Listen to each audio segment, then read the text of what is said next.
In this lecture, we are looking at functions and scope in JavaScript used in QML. Here we are in Qt Creator. We're going to do the usual and create our project. We're going to call it functions and scope demo. Hit next.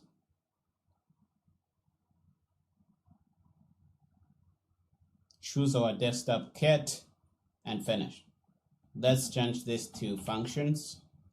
We are going to do the usual, create a rectangle inside, give it an ID,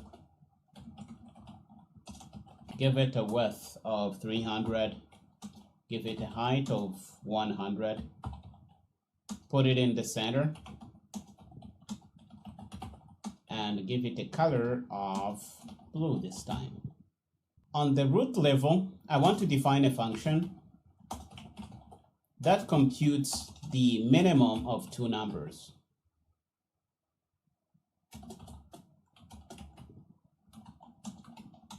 And it's going to return there is a math object that is available to you globally in JavaScript, and we can use it to compute the minimum of two numbers, and we are just going to pass in A and B here. It's going to return the minimum. Okay, so what we can do now is use this function to compute, for example, the width of this rectangle. We can say minimum, for example, 300 and 400. This is just a silly example of showing you how you can use a function. It's really not that useful here, but the point is to show you how you can use functions in QML. Run the application. Nothing is going to change. It's going to be 300. But if, for example, you pass in 500 here, let's do a component on completed, signal handler, and console log the width of this rectangle so that we can prove this.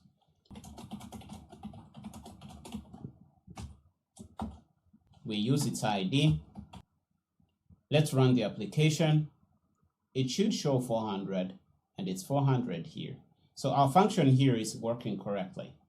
One thing I want you to know is that the function that you define on the root level is callable anywhere in that element. Okay, for example, we can call this function here in rectangle.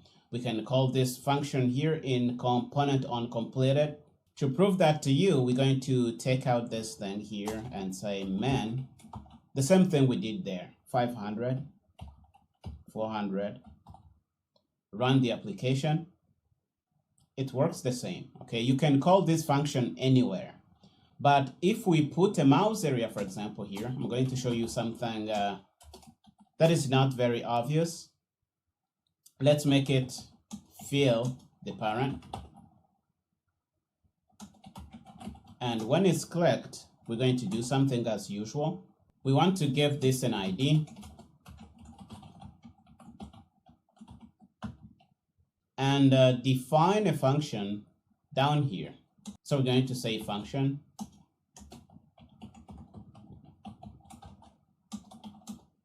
And it's going to say something to the console.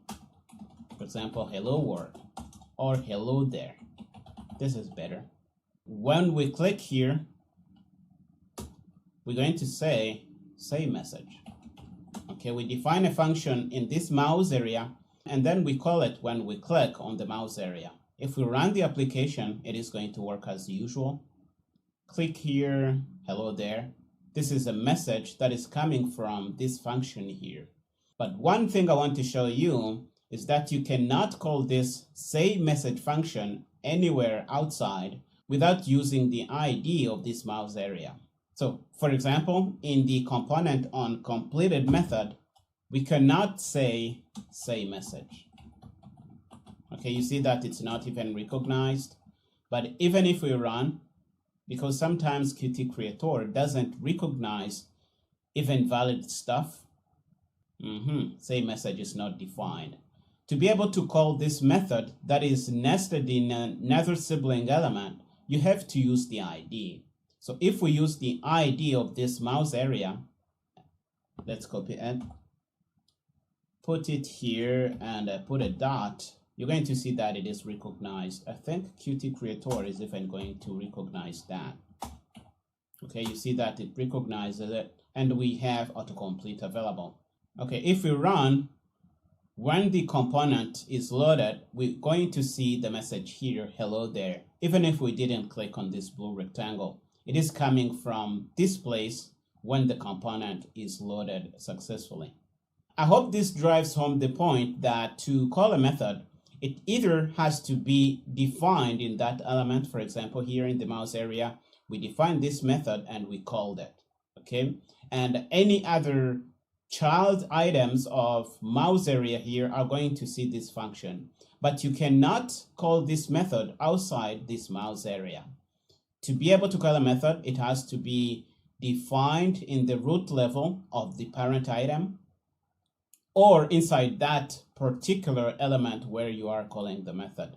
Otherwise, you're not going to be able to call it, and you're going to have to use IDs to target the element where the method is defined.